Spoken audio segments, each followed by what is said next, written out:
Noise, sound, vibration of air molecules. It's all around us. It's everywhere. It's every day, folks. Sometimes that stuff gets together, forms music. Sometimes it's pretty important in our lives. Today we're going to talk about the connections between music and memory. Join us.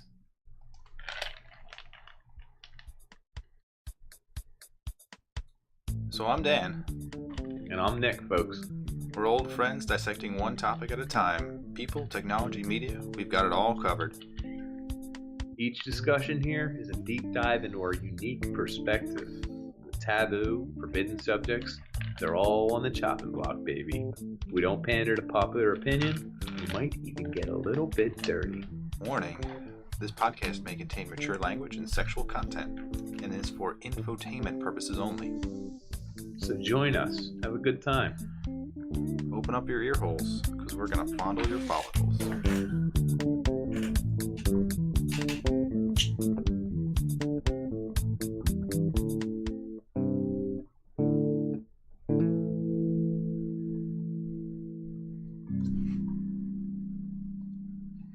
Alright, that was our sweet beat.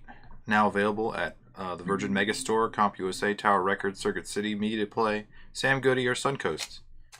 Any of those stores that wish they still existed. What about Coconuts? Is Coconuts, did that exist? Is that a national store? Did you say The Wall as well? Oh, The Wall, yeah. Yeah. Lifetime guarantee on those bad boys. Yeah. Woo.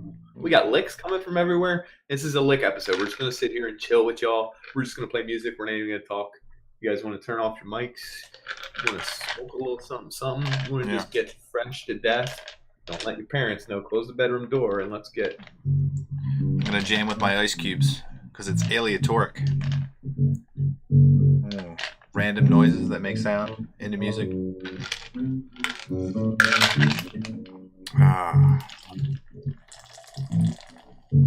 It's interesting when you pour a drink, you know you're pouring a drink because it's a nice mixture of sounds. Same thing when you're playing a bass. It's a mixture of sound. It sure is. And what is sound? No one even friggin' knows. Yeah. It's not scientifically proven. No. Sound is literally just vibrations, right? Yeah. Just good old vibrations. I'm giving those good vibrations. That's all I know. Yeah, ruined by the movie. What's crazy is... Great movie.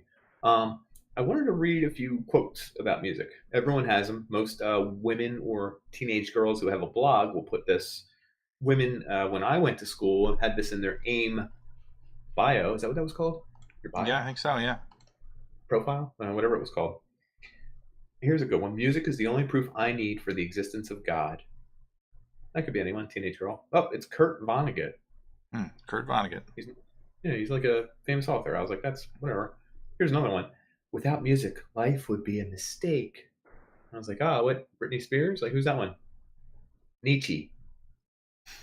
I was like, what? What are you talking about? Anyway, so then I went, music gives a soul to the universe, wings to the mind, flight to the imagination, and life to everything. Like, that's beautiful. Is that some kind of a current day... yeah, pure art. Pharrell Williams? No, it's Plato. Plato actually said that. Well, these guys were stoned. That's what I can tell you. Last one I got here is, music produces a kind of pleasure, which human nature cannot do without. And I was like, damn, is that a Nirvana quote? Nope, Confucius.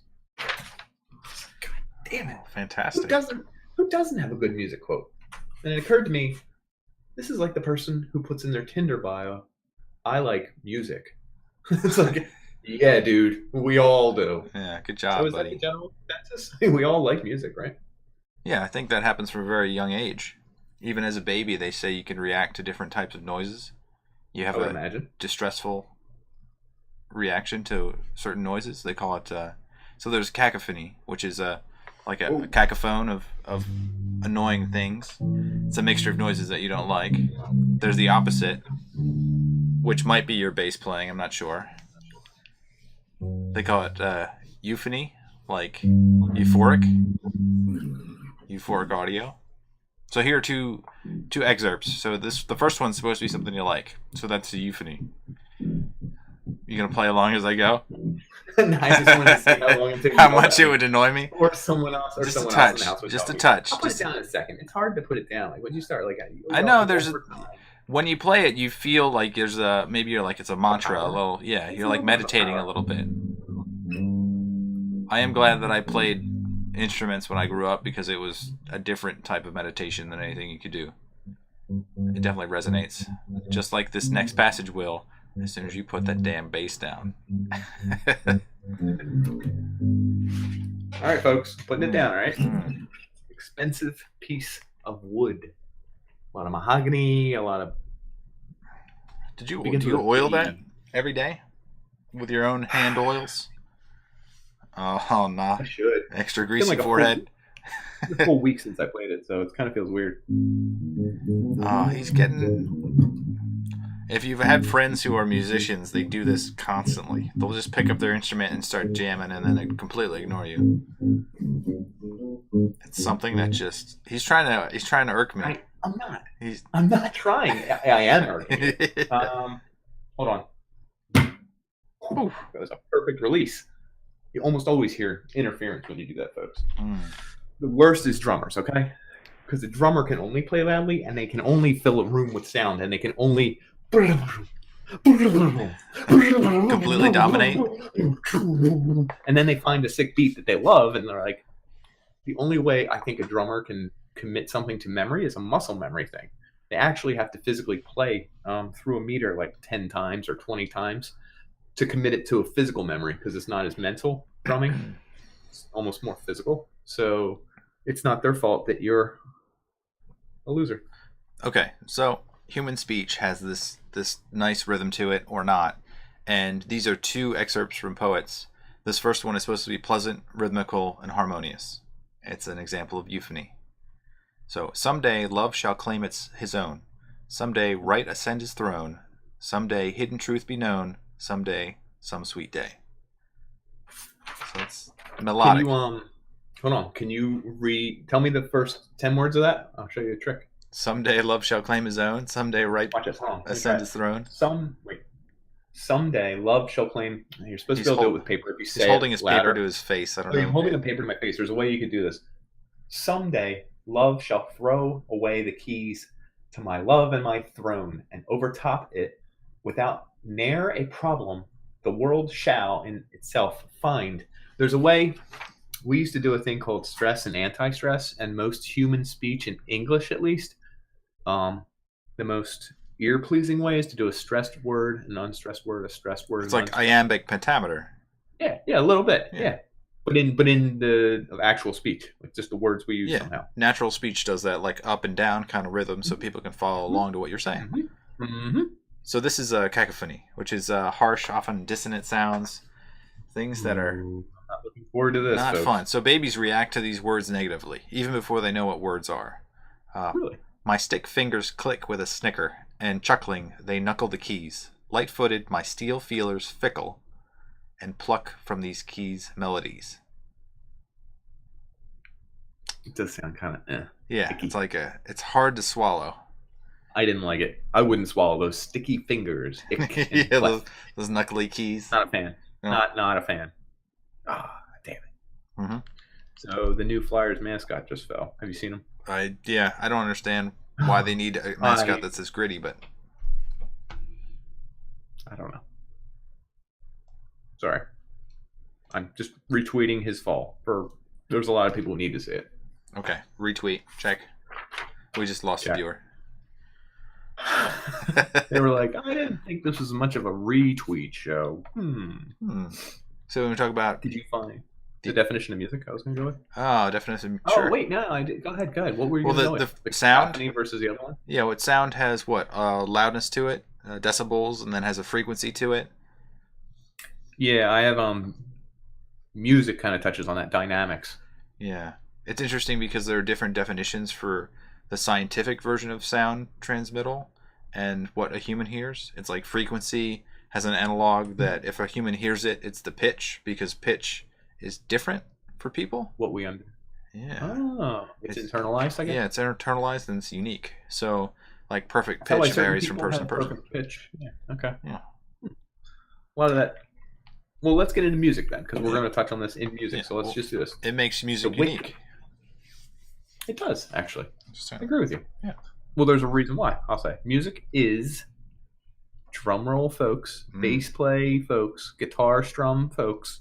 It is an art form and cultural activity whose medium is sound, organized over time. This reminds me of George Michael from Arrested Development. I'm not sure what. Yeah, I guess Modern Family. That's a show. Okay. Yeah, that is a show. At least I was thinking of a family comedy show. No, Arrested Development. George Michael. He wants to join the band, but he has no musical practice, and he has a wood block and a block.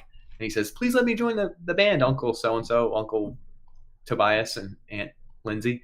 And they go, "No, you can't be in it." He's like, "Well, I can play drums." And they're like, you can play music?" And he's like, "No, but I'm always on time." And that's like the exact same thing. He's like, "I'm very punctual." And everyone's like, "No, that's not it." But it kind of is, I guess, right? Almost. Yeah. To a degree, being punctual is on time. Drummers have to have time, right? Anyway, music is an art form. It's a cultural activity whose medium is sound organized over time. Sure. Yeah. There are 3, 4, or 5, depending on whose definition you look up, really important parts of music. It's broken into pitch, which we just touched. It's the melody or harmony, like the notes, and the way the notes, it's literally the notes. Okay, cool. And the way something sounds. Next up is rhythm or tempo. Yeah. Articulation. I can't talk and do drums at the same time. Isn't that weird? Isn't that? Dynamics. It is. It's tough. Yeah. Dynamics, which is loudness and softness and swelling of action and decibels and all that stuff. So where does timbre fit in? Lastly was timbre. I got it. It's texture, color. It's the it varies from instrument to instrument, person to person. Like you can play the same note on a $1,200 bass guitar that you can play on like a slight variations flute. Of how the frequencies come out on that. It makes it sound different. Yeah, it does. A flute note of the same note from this bass will sound entirely different, as well as that same note out of someone's mouth, right? Yeah, depends on what you're amplifying it with or trying to make music with. And then also, what isn't music? If someone's making sound,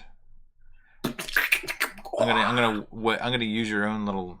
What was it? 33 beats per minute. Mm-hmm.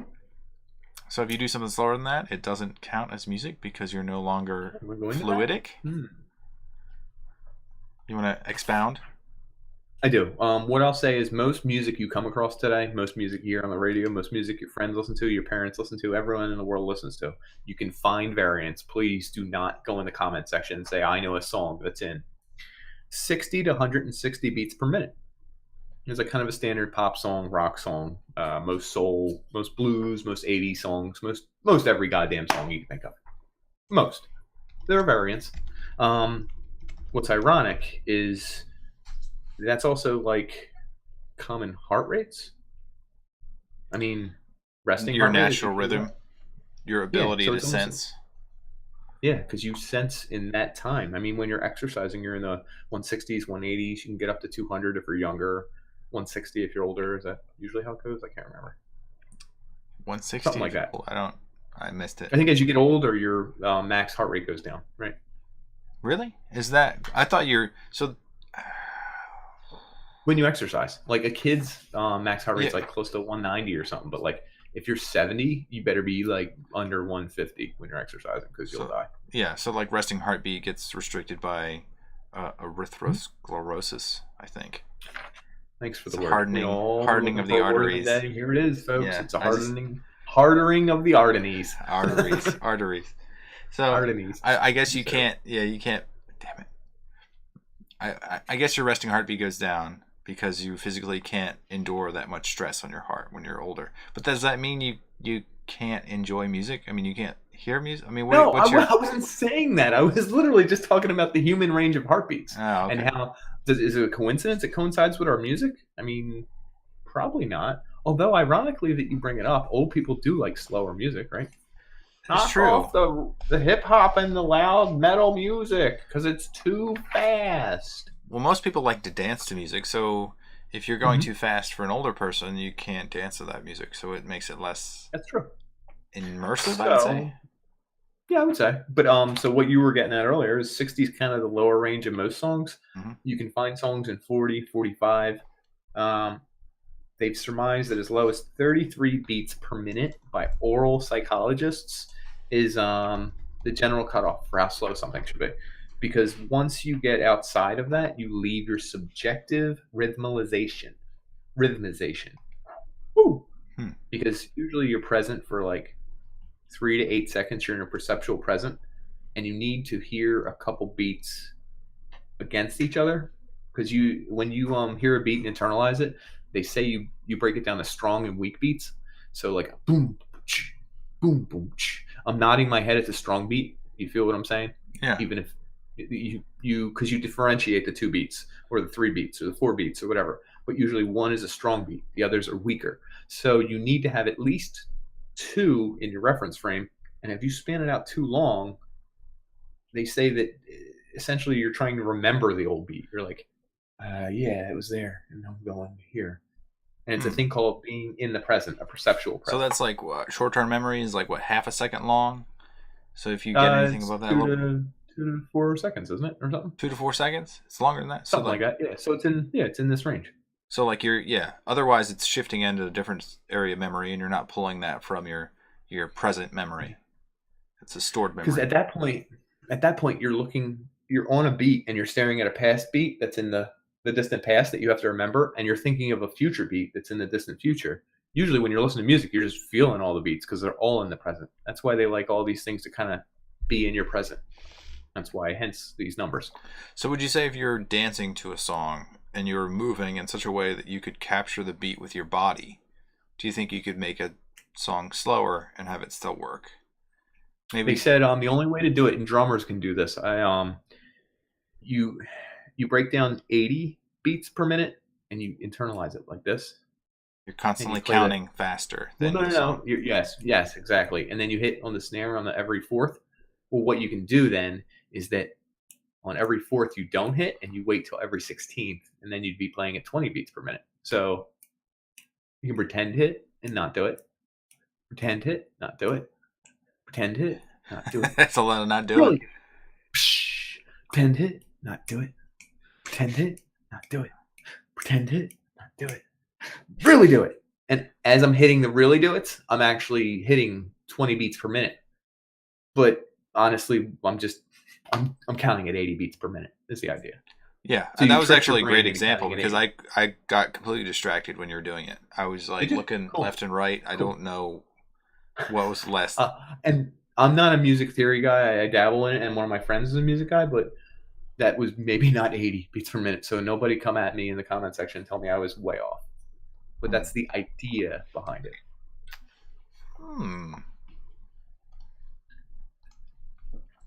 Music origins? Can we go there? Sure. Okay. We can't pull that up, right? Which is fine. I apologize. I mean, that's fine. I think it was recreated. I don't know. It was recreated. Copyrights. Someone in college, 18. What are the years? I thought it was the early 1800s. Oh no, not 1800s. Shit, where'd it go? I lost it. Never mind. You got it. You got the stat. That's fine. No, I actually. Oh, well. So I thought it was 1800 BC, but I might have been wrong. 1400 BC. Okay.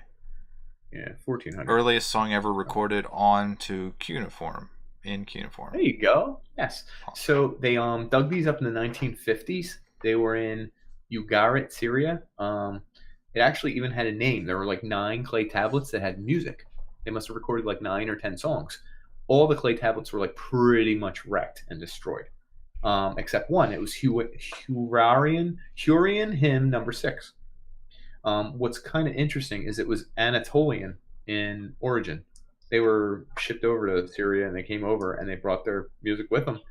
And They wrote it down in cuneiform, which is cool. Is the only reason they knew how to redo the song is it included like guitar strings, individual lyre strings and stuff in their instructions. So they were writing it the hell down. So it's not like it was a coincidence like A, and then this next movement's in B, next movement's in C, next movement's in A. No one would ever make that song. But anyway, so it's like wild that they wrote it down specifically. Now, no one knows the rests and all that stuff involved, so it's up to interpretation, and we can't redo the instruments exactly. But whoever did this, and Professor Richard Dunbrill. I was like, that's you, right? Yeah, that's me. They tried to recreate it, and it was it's like wild. I'm like, what? It's weird because it sounds so generic that we've heard this before. Yeah, it sounds like ancient music, right? So, but it is ancient. Part of it is that like the copyrights on music, like we hear a lot of Mozart and things that were made like 100 years ago, because I think the copyright is either 75 years or like 125 years in certain things. Yeah. So anything that is older than what, 1900s, we can actually listen to and not have it be subject to royalties and stuff. Right. So. Although, I was going to say something about. Oh, it even has the sheet music for it if we want to check it out and play it ourselves. Everybody, look it up. Yeah. I give you enough information. Just look it up, guys. But this is like a one instrument type of deal, right? Or is it multiple? No, it's like a. This is definitely a stringed instrument. I don't know what it is. It might be a lyre of some kind. Like hear that? There's like strumming going on, and then I'll skip forward to the end here because it's 5.5 minutes long. Which, where do you think they played it? Like, it's not a concert. Do you think it was just like a party? And they would have like the rich people would have a party and like, look, we have something called music. And they were like, check it. Check out this music I have now. Yeah. The one picture I saw was like these 3 Egyptian women playing different instruments. So I assume that there was like... I imagine men actually played it. Let's not get crazy. Although, who knows? Women had some power back then, right? Is that what you're getting at? I'm just saying that stone tablet looked kind of hot. Interesting. So, 2 things that you might find interesting, since we were just talking about slow music, they're actually working on the slowest piece of music ever played. It's actually still in process right now. It's John Cage's. He, not the Mortal Kombat guy. I know we all wish it was. Mm-hmm. It's called Organ 2 ASLSP. It's his piece that he wrote, rewrote, reworked, and they slow it down. So they've actually slowed it down, and they started this in 2001. He died, but he kept slowing down his music more and more to like take up like hours at a time, 13 hours for a performance. And he told everyone to just play slower while you were doing the whole thing. So it'd be like 13 hours. It would be pretty boring.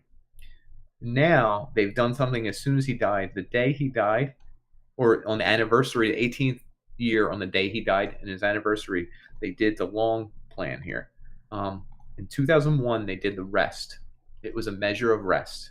Like right before you play, everyone rises, you get ready to play. Mm-hmm. Well, that rest lasted 2 years, and it's a special organ in, I want to say London, but I could be wrong.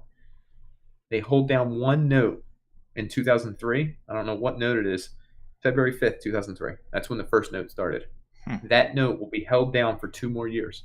Continuously? And then a new note will play. Yes, seriously. Ah, awesome. And then a new note will play 2 years later, and they have it all dated out.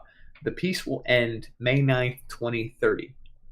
So it's been going on long enough now where all these note changes, there's only like, I want to say a couple hundred or 100, whatever it is. They're all planned out, and you know when they're going to happen. More and more people start going to this event. They all... For the note change. Yes, for the note change. And I was like, what? That's the wildest thing I ever heard. And who knows if they'll finish it. I mean, if that building collapsed, what would they do? It's over, right? I don't know. Maybe they'll rebuild it in time to change the note. Yeah, but it's still... They would have lost the note, yeah. Constant, yeah. So would they have to transport it? So like 18 men get in there. The building's on fire. Hold down the note. They have one guy. It's like a coxswain or whatever. He's a little tiny guy. He's holding it for like a day, just falling asleep. Someone's hitting him constantly. Hold the note. Hold the note. Hold the note. Hold. Now. But anyway, it's a real thing. It's probably worth checking out if you're into really slow music. Huh. Another cool one you would like more is Jen Finer from London. She's doing what's called long player. It's a 20-minute long piece on piano that she wrote. It's 20 minutes and 20 seconds long. It's a real song. Actually, I don't know if she wrote it or he. Jem Finer. It sounded like a woman, but no, it could be a man. Fine, I'll keep talking. Please don't. It's called long player.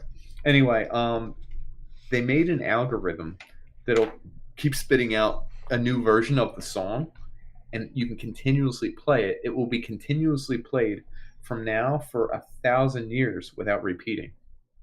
It hasn't been done, but it's in the process. And it's not slow notes. It's actually playing music continuously. We got long player. There are you can go check it out. But yeah, it sounds really boring also, though. Yeah, none of these refer to him or her. Okay, whatever. Jem Finer is behind it. Jem. Good job, Jem. Yeah. So that's music. I think we covered it entirely. We talked about everything that has to do with music. We're done. Podcast Finally, over. Yeah, Finally. Good. Jeremy Max, Jem Finer. It's a dude. Oh, okay. He was one of the founding members of the Pogues. The Pogs? Pogues? I just wanted to correct you. I have no idea. Celtic punk band. Okay. All right. Whatever. Jem. So, I read an article on All That Is Interesting 2017. Sounds like a kind of a BuzzFeed type website. They have them all over the place. So I don't know 100% the validity, but it actually sounded like they did their research pretty good. 5 facts about music, which are kind of cool, kind of we don't know, that have scientific explanations. I might have Goosebumps. Reading this. You're going to say that. Goosebumps. You know, you get goosebumps when you listen to certain songs. Yeah, a certain pitch. It's not a pitch because you could recreate that pitch. It wouldn't happen outside of that song. Outside of the song, it depends on the previous notes that are played. Yeah. Ah. So what it is, it's called frisson. I don't know if that's a German term or something. It sounds like it to me. It has to do with the connective fibers that are on between your auditory cortex and your anterior insular cortex. Apparently, the stronger the connection between those two, they think it has to do with predicting what's coming next, not really knowing, pretending to be surprised, but an elated surprise. You're like, oh, it's beautiful. It's, so that's why it usually happens at like the climax of a song or something. You're like, oh. Even though you really have heard that song before, you can predict it, but your brain tricks itself sometimes when you listen. So, Goosebumps. Huh. That's what they think. Again, this is from All Is Interesting. I could be entirely off, but it makes sense. And it did mention the auditory cortex and anterior insular cortex connection, which I believe. So yeah, it's all a lot of scientific sounding words. The aesthetic chills, the frisson. Frisson. Yes, correct. What nationality is it? Is it German? Was I correct? A French term, actually. Damn the French. It is interesting to watch, like an X Factor or whatever, American Idol, and certain ones actually cause goosebumps between amongst all of the different judges. So there's a definitive goosebumpy song. So part of that though is built into the humanity of the situation. You hear their story, rags to riches stuff. Care deeply. I was a paper boy. You do care a little, don't you? Outback Australian who only had a piano. What about like a homeless person who lost his family and he's singing it? It's like a super opera song and he looks like trash, but then he's like, you'd probably get goosebumps if you saw that happen live. It's amazing that sound can cause such an emotional reaction. That's what music is, isn't it? Even emotion sound? Like Italian opera, like they're singing words that you don't even know, like Annie Dufresne, Shawshank Redemption. You're right. Yeah. Those Italian ladies were singing about things we don't even know. I forget. I was going to butcher it even worse if I kept going. Yeah, I can't remember it now that you butchered it so bad. I'd like to think they were talking about freedom, something beyond these walls. Yep, there you go. But maybe they were talking about sex in the showers. I don't know. Soap on a rope. Anyway. Moving on to number 2 fact about music that has an explanation: earworms. There's a reason we get catchy songs caught in, that's called an earworm. An earworm. Okay. Yes. There's a reason we get catchy tunes caught in our head. Where were they going without ever knowing the way? See, look at that. I knew you'd get that. Or Baby Shark. Baby Shark. Yeah. Anyway, there's a reason. It's because even if you don't want that song in there, there's a pleasure gratification reward system in your brain that's present if you play mini games like Clash of Clans, where you click a few things and you get a stupid reward, but you love to do it anyway. Yeah. Even if it's a boring, trite, predictable thing, you keep ding ding. So what it is they surmise. I love that word today. Surmise. They surmise that these songs are usually simpler, easier songs. It's nothing like a really complex. You don't get an opera. You don't get an opera caught in your head and play it over and over again. So it's usually a simple song, and your brain is like, I'm predicting it. My brain's predicting it. Oh, I got it. Yeah, I got it right. Yeah, it's usually like a rising pitch too. It's like something that gets a little bit louder, a little bit more fun, exciting, rewarding. Yeah, I can see it. So that's number 2, earworms. Number 3 is the exact opposite. Why does a song get dull or like old or like beat after a summer? If it's like the song of the summer, you listen to it like 3 months later. Hips don't lie. Shakira, song of the summer. Yeah, I was trying to think if I could listen to that right now. Probably not. I'd be like, It's copyrighted, so we can't. We can't. You're absolutely correct. I hope she doesn't see this and go, wow, we talked about it too much. Give us some of the rights. We'll do it. It's similar idea. Over familiarity to a simple song will result in it losing its luster because it's so predictable. You stop rewarding yourself for it. It's like, yeah, we know. Yeah, you know. It's no longer all coming back to me now. I don't know. That one might be an earworm. I don't know. It's all debatable. Coming back to me now. I think there are moments of light.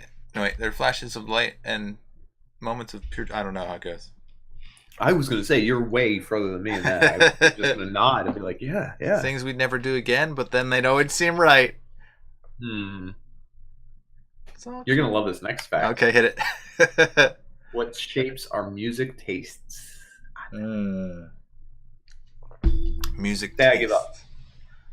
Value.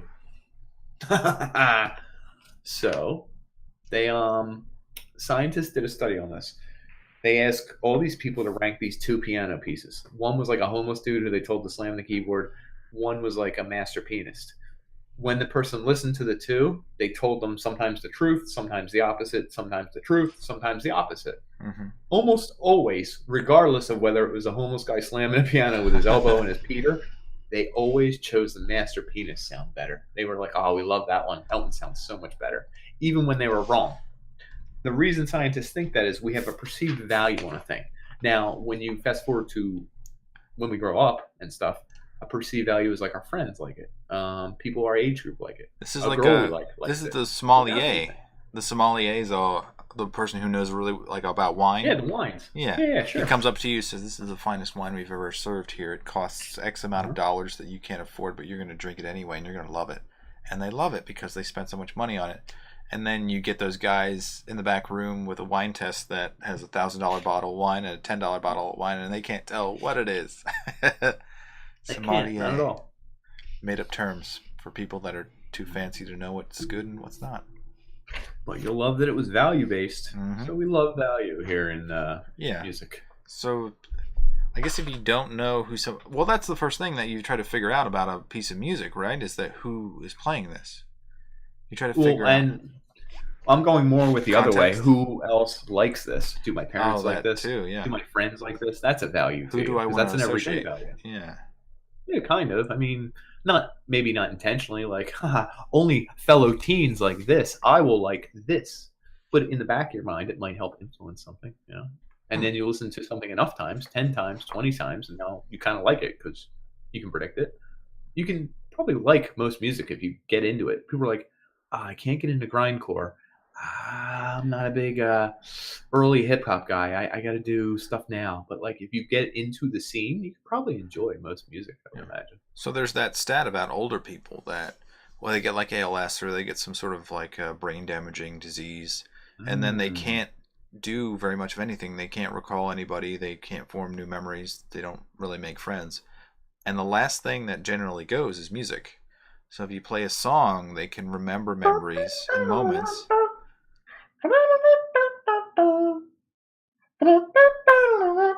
I was just doing like a really old-timey song you would hear on a phonograph, like, and you'd have to put the record on and it would spin.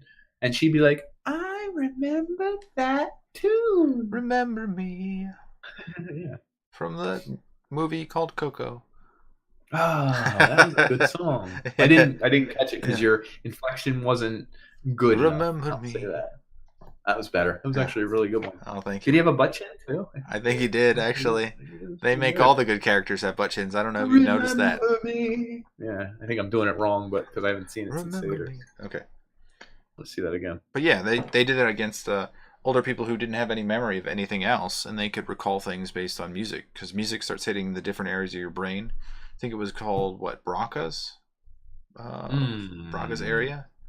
That's an area that's connected to speech, as well as Broca. No, it's Broca. It's Broca. I call it Broca. Yeah. Wait, I could be wrong. You were right. There's an O in there. Damn it. BROCA.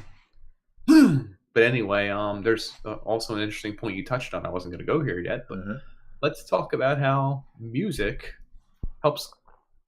How can someone sing a song and not stutter, but not be able to talk and not stutter? I was like King's Speech. He doesn't know how to say the words individually, but when he sings them out loud, he can flow through the speech.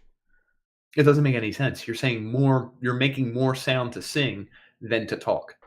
You're literally adding things to talking, and you can do it. I guess you're requiring yourself to match a tempo, to hit something with a fluid flow. So you're making more rules? You have to live up to more rules. Is that what you're telling me? Maybe and it works somehow. Maybe it's taking up I have no idea. It's taking up that stream of consciousness that is disrupting what you're trying to think of.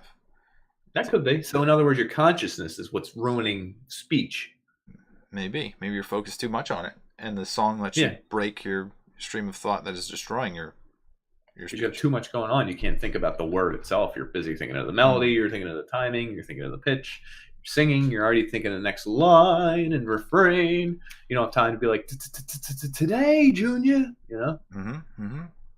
It's interesting. Maybe.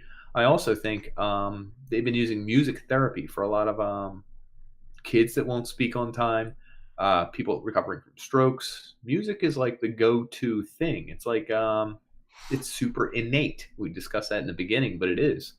Yeah. I surmised, not Unpander Dan. Unpander Nick surmised it's the sixth sense. Not seeing dead people, not the movie by M. Night, that music is actually a sense unto itself. I would argue because every sense is tied very strongly to memory, right? Yeah. If you smell something from grandma's house when you grew up and 40 years later you haven't smelled that since and you smell it, you'll remember the house, the colors, like the floor. Like if you smell that exact smell, whatever it is, the recall, potpourri of some kind of, it's a total recall. Total recall. To your memory. Arnold, damn it. There's always a... Yeah. And I think music, it shows that exact sign. It's not just sound. It's tied to emotion. It's maybe it's touching sound, but it's not quite sound. It's not quite noise. So this is Something present. different. This is present every day because I have a son who's about 4 months old, and if you talk to him, he'll giggle a little bit. He'll laugh at you. But if you do like a little ooh, and then like do like a little bit like serenade, he loves it. Gonna get better, easier. Things are gonna get easier. But he loves it. He's completely in tune with it. You could tell that there's like a resonance there. There's a feedback, and he somehow, even though he doesn't know what the words are, he loves it. Yeah. And I'm sure you know that with your own son. Yeah, musicality. It's a sixth sense. I'm calling it. I'm telling everyone. It helps with recall. It helps with building up the other senses. You can have it when you can't hear, which is interesting, right? Deaf people know what music is. They can enjoy music. Yeah, so there's the deaf people usually enjoy the heavier beats, the deeper beats, the rhythm, because you can feel it with your body. They can feel it. Yeah. I think if you cranked some monitors up at them loud enough in a chair, you could probably get more sounds. Only because loud enough, the sound would probably, you could probably feel, maybe not the highs, but you could probably feel more than just the bass and the drum. You could probably start to feel. I'm surprised they didn't do an experiment on this. Like if you could put frequencies in different areas of the body, like if your fingertips were different frequencies and you hit them with different, at the same time, but with like a song, like your index finger was like low notes and like your pinky finger was like high notes, you could feel the song through your hands. So we never discussed the most basic part, and I didn't write it down at all, of music. You intake it through your ears usually at all the same time, like the texture of music, but just the physical property. So it hits your ears, it vibrates your ears, it goes in your inner ear canal, it hits the stemmus, the hammer, and the piston. I'm making these you are making this up. Hammer, the stymus. I thought you were going to do it without looking. So there's the eardrum, which is the outer portion, which looks metallic. And that resonates with a hammer of sorts, a tin something, and a stud. Tympanic membrane. And then you don't have any of this? No, I don't know what that membrane is. The tympanic one is the one that vibrates. So then it hits your eardrum. It goes middle ear, inner ear, and then goes through some tubes. So there's what, 3 parts? Anvil. No, I'm gonna say that's okay. Yeah, hammer, anvil, stirrup. I said stip, whatever. Stapes is the official one. Cool. Malus, incus, and stapes. And then as this is all going, so literally we're just transferring vibrations from one weird thing to another weird thing to hitting something at a certain beat that you just recorded. And then it goes to the cochlea. Is that the little thing with the little tiny hairs on it? Yeah. So it's like almost like a seashell. Like it's circular and it starts to shrink as it curves in. And then there's hairs inside there that vibrate and then change your I guess it's your audible area. So it's like it's a vibration that goes through, like I think there's a liquid in there too that like vibrates down to the nerves, and then the nerves pick it up as electrical stimuli. Right, and then the electrostimulus goes to the auditory nerve. Yep. Okay, and that goes to your brain. Your brain is like, well, I just got so much information. Let's unpack it here. Yeah, and I guess we'll get personal here. So my wife has a hearing loss that involves the auditory nerve being, I guess it's neuropathy. So like the nerve dies. Step? So all the other stuff works?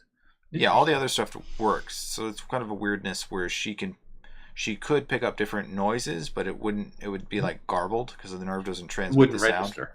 Yeah.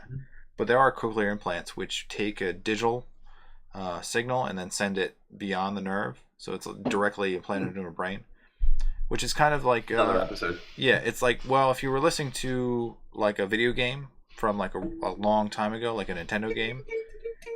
8-bit? It can send it in one of 16 bits or whatever bits, however many bits the noises they can break it down. Yeah, and I think everyone should listen to that, because if you listen to a sound in 8-bit, it's almost impossible to pick out what people are saying, and that's exactly what a deaf person. You can't pick out words. Yeah, that's interesting. But they have different versions, so they did up, from 8-bit to 16-bit, and they kept going and going and going until people can make out words pretty clearly, if it's all working properly. You don't have a bit number on that? I was just really curious. I don't think they got up to 64-bit. I think they got up to like 32-bit, which is actually for most. I thought it would have to be like way higher to distinguish all that, but maybe not. No. I think even our episodes are. I think they're 32-bit when we release them. So like at a certain point, it's the value oriented. Oh, it's 64-bit is the best. It's like that doesn't matter because you can't discern the difference between 64 black. I'm picking it up. Lossless audio.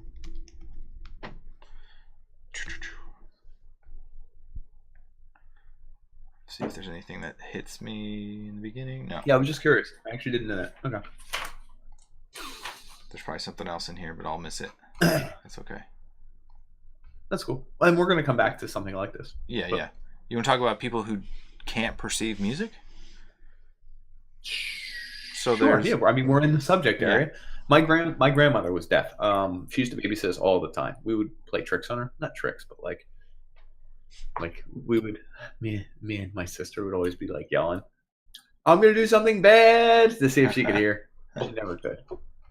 But like she could tell if we were yelling. She definitely could. And we would stomp on the floor to get her attention. She had her lights. It's just wild. Now I think I'm just remembering a whole bunch of stuff. Her phone was hooked up to the lights in the house, so they all blink. No, click, yeah. The TTY machine, yeah. Yeah, all that stuff is a pain in the ass.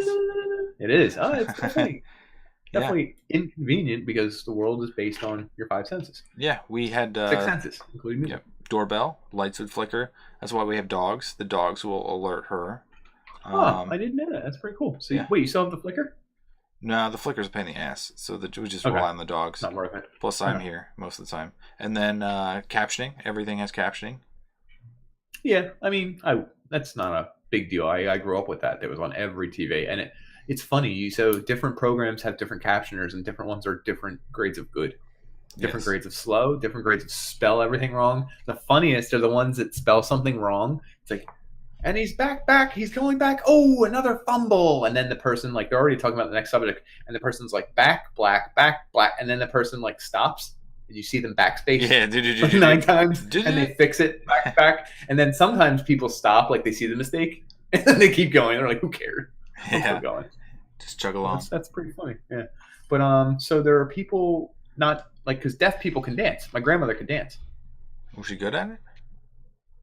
Probably not good, but I mean, think of it. 90% of dancing is hearing the bass heavy notes, and going with them. I mean, you're not going by the guitar solo or anything. You're not dancing to that. So you're dancing to the lowest notes. So there are people who can hear, and also they can't dance. They can't feel. So there's what is it? 2 different types. There's one where you can't distinguish the pitch. So a song will generally like vary between very tight pitches, and there are certain people that just can't hear the difference in pitches. So they'll be listening to a song and it'll sound like the same note over and over again. So they don't know when the change in pitch is happening. So when you're at a high school dance and there's someone that says they can't dance, maybe they really can't dance. Maybe they're not socially awkward. Maybe they just don't hear music the way you do. That's possible, but I think rhythm is different than pitch perception. The reason I know this is because I watched a video today by Carly Rae Jepsen and Vox or Vibe or Vice. It was on Netflix, and I wanted to check it out, and it was very misleading. I thought it was about why diets never work and like why what's in our plastic, and it's one of the stupid things. I was wasting time, and it came on, and it was just about music, and I was like, I didn't ask for this. This is me, Carly Rae Jepsen. I was like, no one said she was in this, and she did a thing, and they talked about animals. Apparently, parrots and stuff can match pitch, right? Makes sense. Yeah, they can match your voice, so they have to be able to. I can hear it, like whatever. What they don't understand is different timbre. They can't go hard or soft. They don't really understand tempo. They can just do a constant beat where they move at a constant time. They also found with apes and stuff that you can teach them rhythm, but they don't naturally have it. They're just timing something. They also are horrible pitch. There's something like whales sing when they're giving birth or whatever. Well, they have different pitches and everything, but someone said that they do have rhythm. It's much slower than ours, but it's not really. Regardless, they can't find an animal that contains pitch, rhythm, dynamics, and timbre. Like just none of them have it. So it's weird that humans are the only ones who have all of those. I was looking up like a parakeet. It's range. There's one that does a metal. Hey, Bob.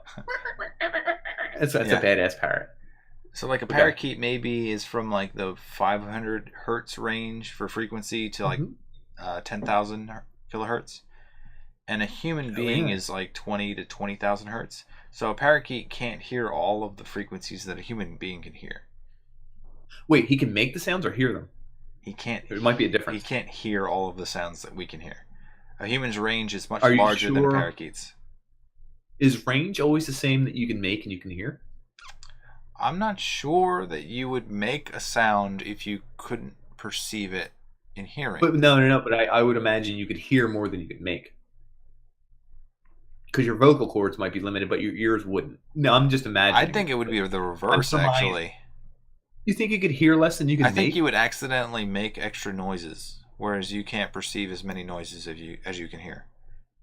Well, I don't know that. I don't know how high the human vocal cords can get. What are we at? 6 octaves? I have no idea. It's 8. We're not 8 octaves. That's too much. 6 vocal range. This is gonna be difficult to find in the 10 seconds that you gave me.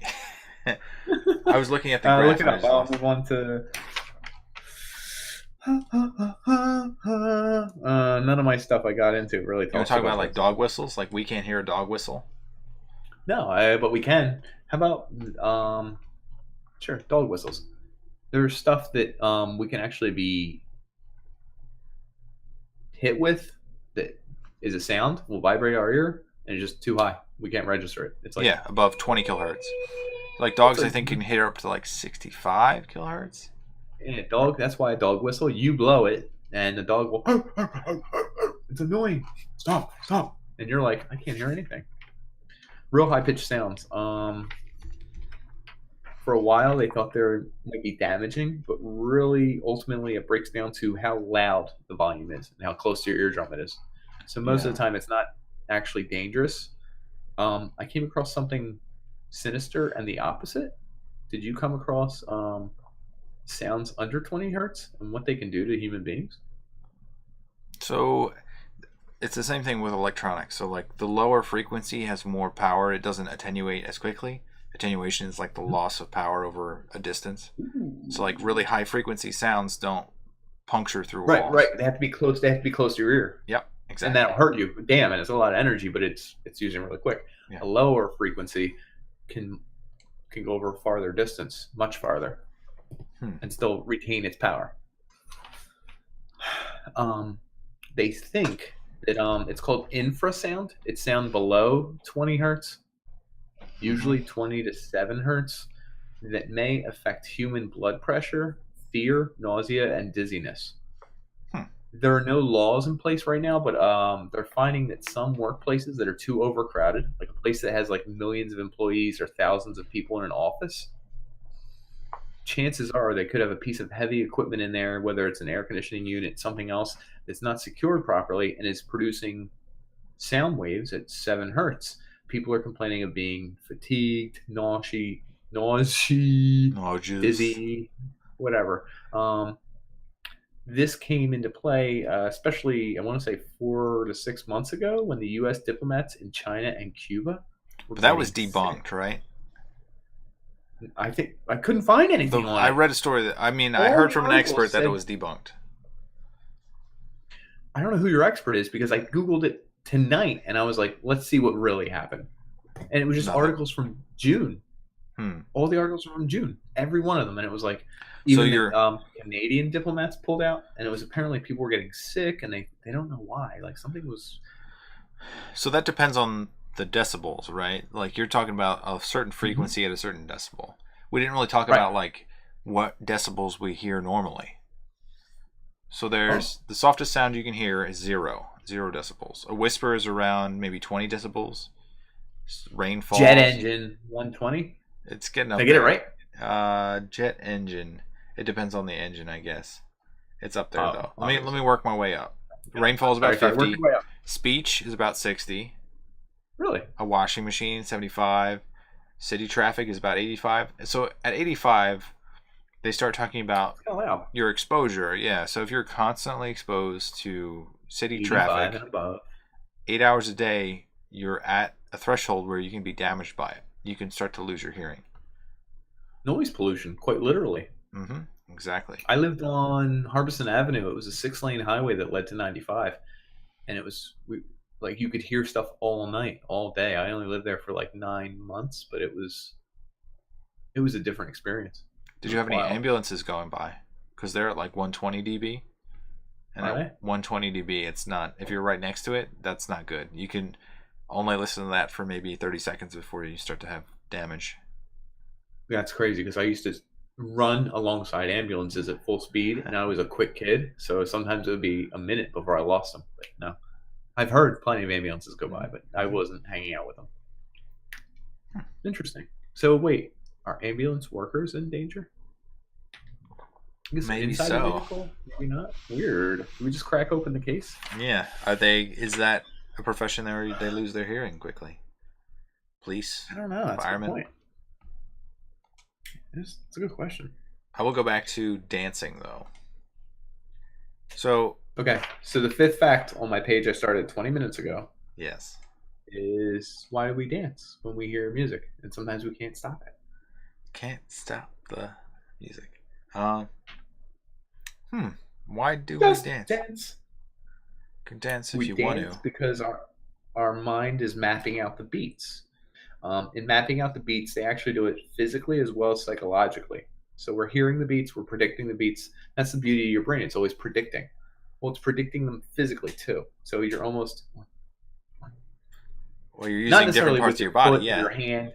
Yeah, I mean, you're just using a body part. It doesn't have to be, you're not drumming. It's not like you're like, I'm playing the bass drum with my foot. You're just predicting a beat. It could be with your hand, it could be with your foot, it could be with your chest, it could be with your fingers, it could be with this, it could be your hat, it could be this. But anyway, you start predicting it, and actually extra blood, they find works its way to like your legs, your arms. It makes you feel good. You're feeling good. A little dopamine coming out here. It's coming out to your hands. Makes you feel good. Your reward center for hitting the beats on time actually it plays an important role in that. So like you hit them, your brain feels good, even if you're not like conscious of it. You're like, damn, I'm good. And then it compels us to. It's a feedback loop. So now you're in it, and now you're like, ooh, yeah. What you got on dancing? What you got on dancing, fool? It's like I'm dancing on the battlefield of love. I'm gonna murder y'all with my beats and my moves.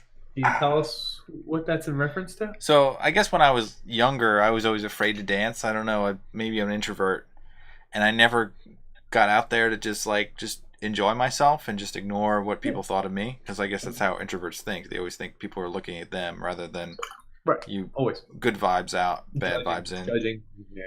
Yeah. But at some point that changed. So I started to.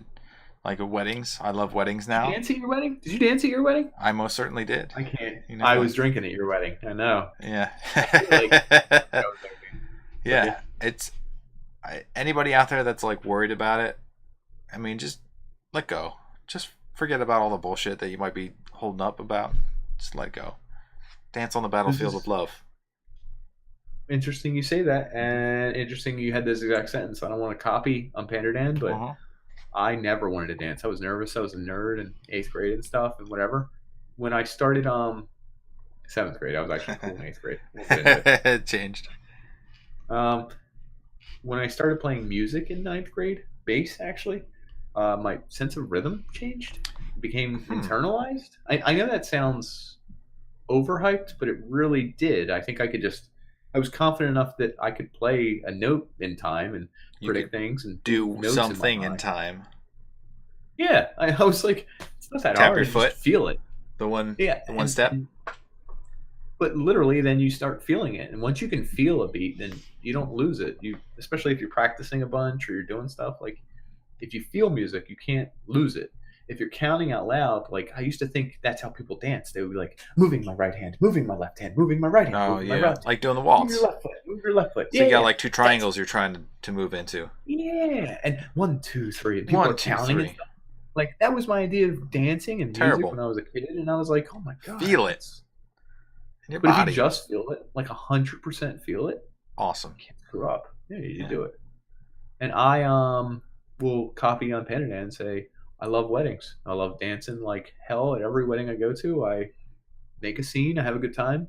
Most of the older women think I'm a great dancer. Really, I'm just an okay dancer, but I'm fantastic. So it's it's the essence of the personality seeping out right there. Mm-hmm. I will say, my wife, since she can't hear the beat very well, she only gets she the doesn't know if you're beat. a good dancer. Yeah. Oh, or you're saying she's a bad dancer. Yeah, which but that also overcomes. Well, she's okay. She's kind of good. Okay. Maybe good for what she is. I'll give it to her. Right. But I feel like no. What if she was better and you're holding her back you're holding her to a lower standard because you think she's being held back? Yeah. I don't know about that one. I don't know about that one. But it also made me realize that like there are people out there that are disadvantaged in certain ways. Like they have that amusia, they can't listen to the pitch. They also have like beat deafness, so they can't actually hear what the beat is. Is beat deafness real, by the way? It is. 4% of people have it. The same thing with the pitch. Yes, 4%, which is a large number of people. That's a lot. That's a lot of people. Is it all like one country? Is it like Germany? Is it just the country Germany is bad at it? Or something? I don't know if they include older people who can't hear anything, but that might affect things. Maybe it does affect things. Probably does. But having to dance with my wife who doesn't hear music in any way that I do, it teaches me that like you have to enjoy yourself instead of like trying to match what someone else is doing. And maybe you do your own thing and then come back to that person and make sure they're not, they're not lonely over there. But then you do your own thing. So you have to figure it out. You have to make your own music, make your own moves. Me and my girlfriend, who I sometimes hate, sometimes love. Oh, yeah. Do a thing at weddings where we dance to Toto by Africa, and we do like an elaborate dance scene. Oh wow, this is in a movie. The tango, and it involves like lifts and like spins and like weird, like erotic ritualistic moves, and we do it all the time. But we've never once talked about it. We've never once choreographed it, and it's never the same ever. And I'd say 90% of it probably looks like we do it all the time. 10% of the time we probably miss, look like maybe it looks awful. Bit. Who knows? But that's so weird. I forgot about that. And shout out her. I don't give her a shout out ever on this podcast, so I will. Toto by Africa. Okay. Make sure and not the Weezer version, although who knows? It was a good version. You've heard it, right? I hope you guys get married so I can just Toto by Africa. Check. Yeah, by Toto by Weezer, Africa by Weezer. Yeah. Is Africa by Toto? No. I thought it was the band was Africa. Toto was the. No. Is it Africa Toto? By Weezer? I guess it is Africa by Toto. By Weezer, so it's Africa by Toto. Okay, cool. This guy. So this leads us to our next area, which is called the Dancing Plague of 1518. Oh, is this the Pied Piper? The Pied Piper? Why do you say that? That's weird. I never heard the Pied Piper involved with this, but I'll read you the excerpt. I video clicked it, or what's the word called where you screenshot. Thank you. I'm old. Oh boy. In July 1518, residents of the city of Strasbourg, then part of Holy Roman Empire, were struck by a sudden and seemingly uncontrollable urge to dance. The hysteria kicked off when a woman known as Frau Trophia stepped into the street and began to silently twist, twirl, and shake. Ooh. She kept up her solo dance-a-thon for nearly a week. And before long, some 36 other Strasbourgeois had joined in. By August, the dancing epidemic had claimed as many as 400 victims. With no other explanation for the phenomenon, local physicians blamed it on hot blood. Makes sense to me. Hot-blooded. And suggested the afflicted simple gyrate the fever. And this suggested the afflicted simply gyrate the fever away. The stage was constructed and professional dancers were brought in. The town even hired a band to provide backing music, but it wasn't long before the marathon started to take its toll. They danced from sheer exhaustion and some died from strokes. I didn't copy the rest of that page, but like 400 people died from dancing and no one knows what started it. And I think that's the most ridiculous thing I ever heard. Or I don't know. I just want to dance for a week straight until I die. Like, do you think she stopped to poop, eat, sleep? I have no idea. Oh man, maybe they came up with a drug. That's probably like they invented a new drug. That was one of the so I went on a tangent here where like they started talking about sonic booms. Sorry, I'm going to come back to this. Pied Piper, remind me. So sonic booms. So like when a plane hits Mach 1, the like sonic... Is it 1? 1's the sound of... Mach 1, yeah, speed of sound. It's just like 7 something. What is the speed of sound? I want to say it's 7... Yeah, write it down. I didn't think 60 something, Mach 1, speed, sound. Anyway, the speed of sound. Sound 17 miles per hour. Oh, that's it? I thought it was higher. Cool. Yeah.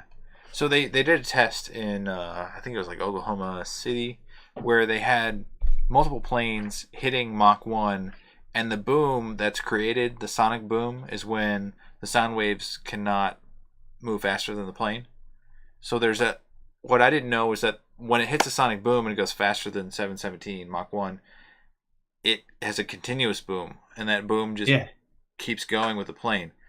They did an experiment where every day they would do like 6 or 7 sets of sonic booms, and it would like break windows and crack mortar and stuff in buildings. So people complained. It also led me on a trail that fed into drugs. So they did.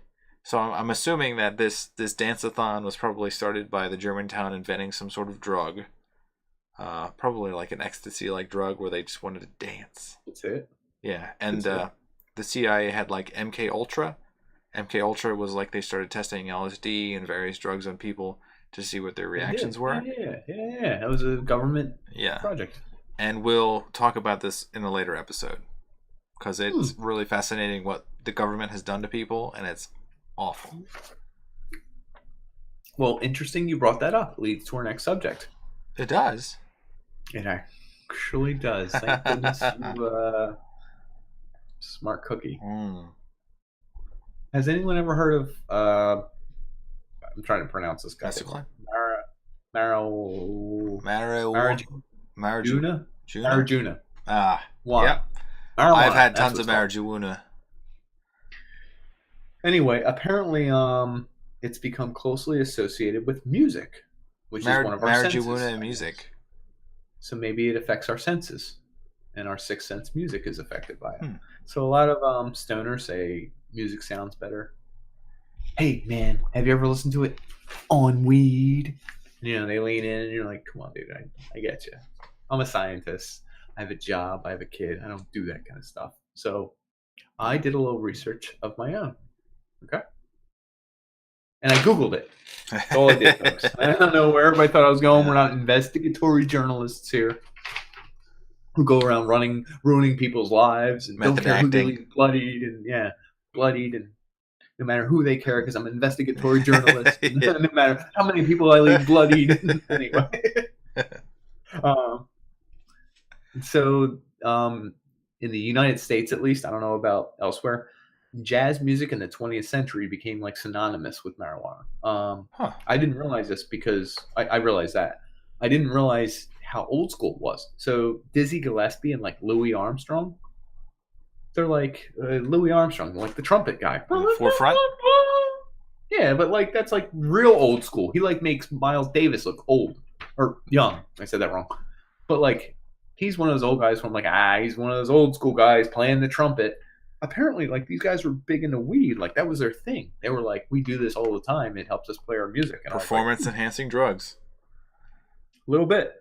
The one of the girls from Fleetwood Mac, I don't know, it was a singer or one of the other players, said that they'd be working on a song for 3 hours and then they would listen to it again after hitting the weed, and then it would sound like a whole different song. Lindsay? I'm not sure. Buckingham? I'm not sure who. Christine McVie? Listen, I know who they are. I don't know which one it was. It was just a quote from someone in Stevie Nicks, a female. Possibilities. Thank you.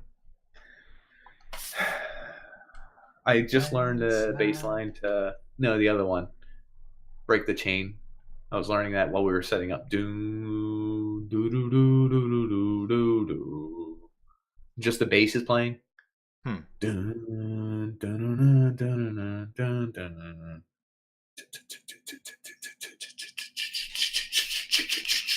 A shout out to Elise Trudeau. If you've seen that video of her doing a... I haven't. No? It's a live loop, so she plays every instrument and then adds to it. Oh, that's cool. Wait, for what song? She does a Foo Fighters song. I think she does Everlong.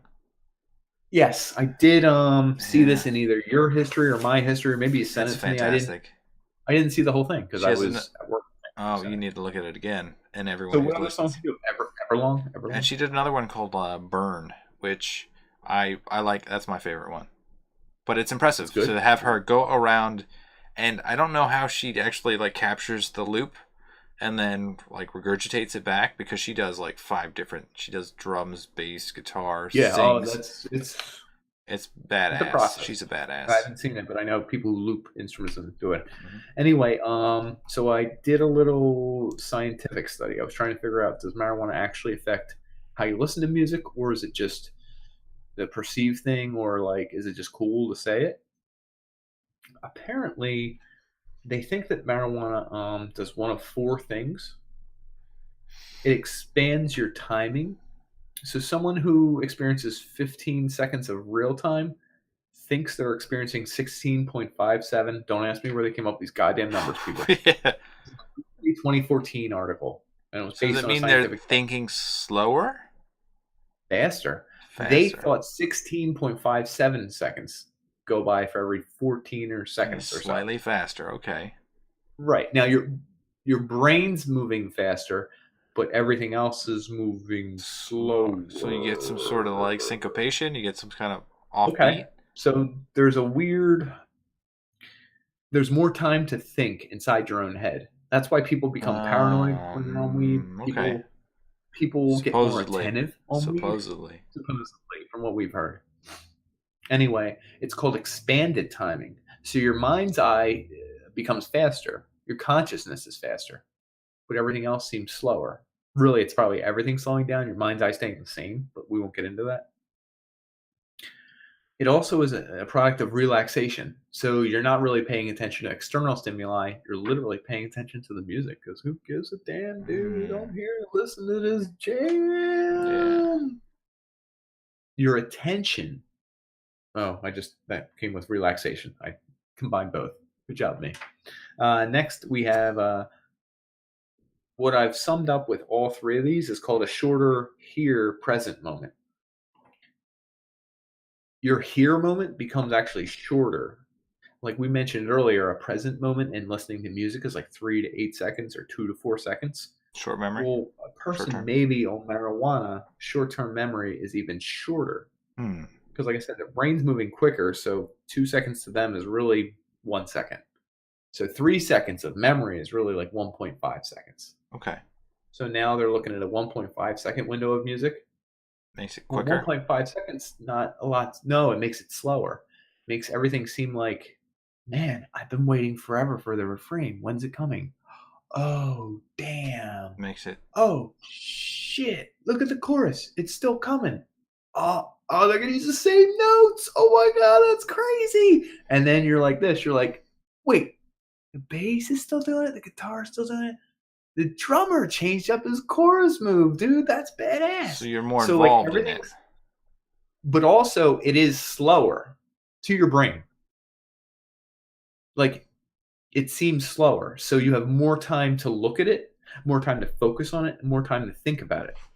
So you're looking at it, and you're like, dude, I never realized how tasty that bass lick is. It's like, what? Because usually a song goes by much quicker. Someone who may have partaken in marijuana can attest to this feeling. It's a feeling of slower, like a drop of water. Poop. You can feel it drop. If you were sober and a drop of water happened, you'd be like, that water just dropped. That was annoying. It's over. When you listen to a song sober, usually it kind of goes by steady beat, a rhythm. You can predict it all. When you're under the influence of THC, especially a lot of it, it's wild because everything's slower. So everything's bigger. Everything's happening wilder. You're paying more attention to it. You're not even looking at the outside world. You're looking at this thing like, what?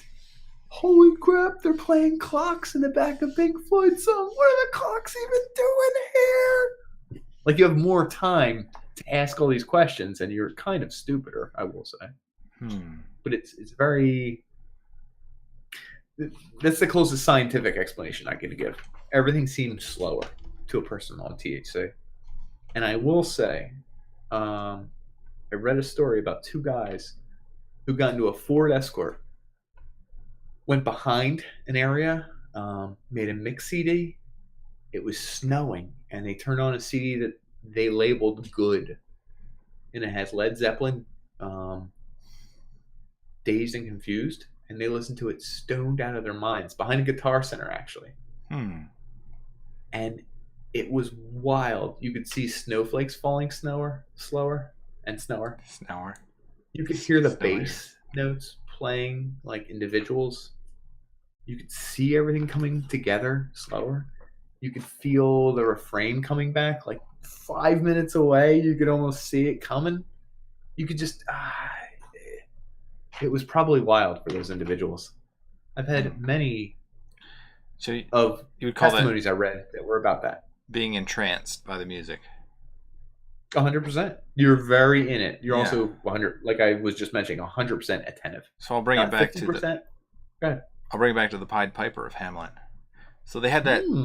What the Pied Piper was supposed to be able to, like, I think there was like a rat infestation, and the Pied Piper could bring out the rats, but in return, he asked for children. Like he would also Pied Piper the children out of the town. I did not hear this. This is coming from my very poor memory of, and also. No, go ahead. I never took the darkness of the Pied Piper into consideration. Yeah. That's wild. But I mean, they tied in the musicality of the Pied Piper and the power of music into children disappearing, which I think of reality is children being maybe like catching a disease, or like the industrialization of Germany at the time. I think there was like little work in the town, so children left. So they're tying it back to someone who's so musically adept that they could lure people away, which also feeds into like sirens, like sailors on the sea. They always said like the sirens had this song that would lure them into the waters and seduce them. Essentially, they get men would dive to their deaths to go towards the sound, knowing they were dying. They had to go. They were compelled. So are you tying that into nowadays and like being so drawn to music or something that like you ruin your life for it, or like you're a Bieber fan 400 and you'll post everywhere, or I don't know. Is that where you're going? Something, yeah. I'm talking about something that would be like so entrancing, so alluring that you would get sucked into it. And music is one of those things that, babies hear when they're real little.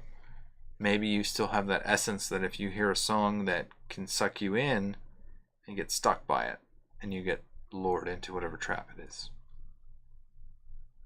I think that's how I'd like to finish it. Here's a quick question for you. Do you still listen to music like you used to, or no? You're over 30. I guess the definition of like I used to is what? I mean, very few songs are brand new to me. Regurgitation. How many beats? How many possibilities of songs are there?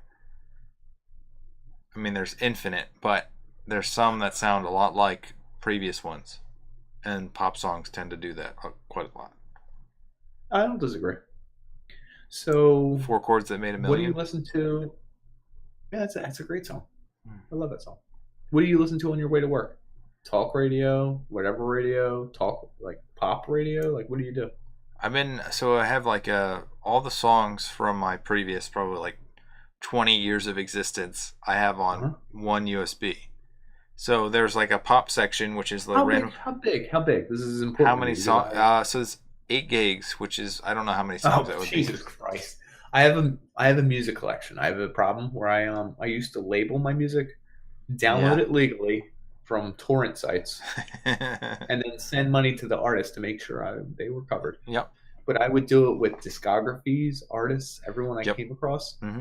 I was up to 240 gigabytes of music, and properly labeled and properly in folders by artist, and then by album, and then by track order. And I couldn't have a CD that was just like one hit. I could never do. That's why I didn't like pop music as much. I needed an album. I needed 12 tracks. So my music that I'm talking about is, my car does not take more than 8 gigs. So I have one USB that is 8 gigs. That's all you can do. Okay. So I have 183 gigabytes of music that I source from. Steal from me? Did I steal it? Did I send we spliced our genes a little bit in there. Change. Okay. Yeah. So I mean, most of them are like maybe pop music in the middle, where like it reminds me of a time frame, because the radio plays it constantly, and it makes me think of the time where I was doing this thing. Other music is, I think in high school I really focused on different types of bands.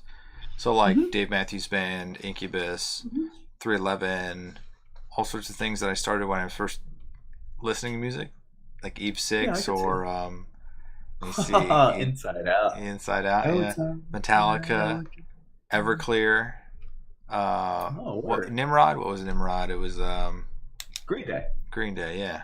Doogie. Mm-hmm. Offspring. That was the infancy.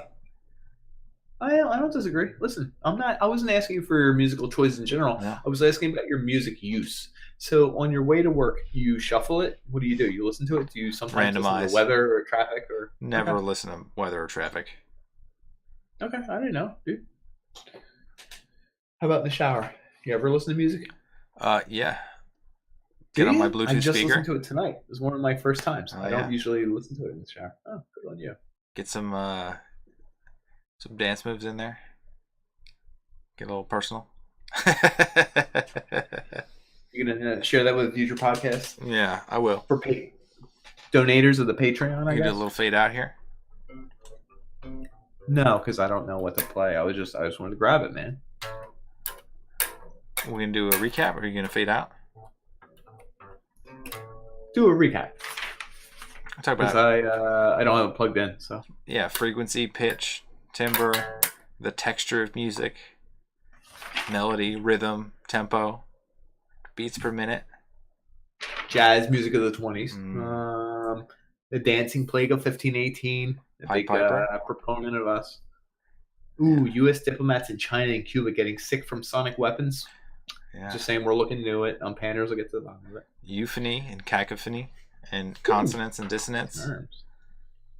Pitch, rhythm, dynamics, timbre, beats per minute. We didn't talk about the larynx at all, but that's okay. Phonetics. Yeah. Phonation, I think. Nietzsche, Kurt Vonnegut, Confucius say. Hearing loss, cochlear implants, deafness, beat deafness, and then amusia. We talked about a little bit of that. Amusia. Talked about the human voice, the hearing range. I don't know what else we talked about. Did we cover anything else? Bass, guitar, drums.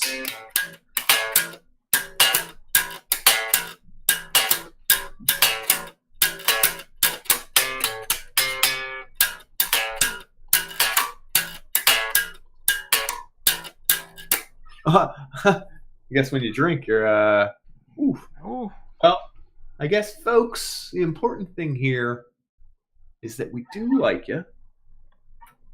We like you quite a bit.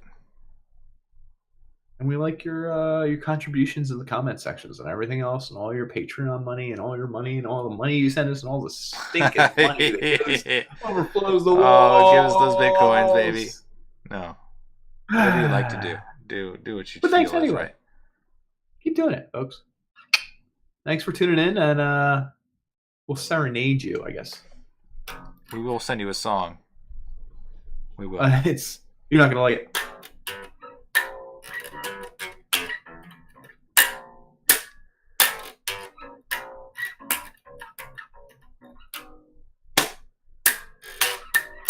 Oops.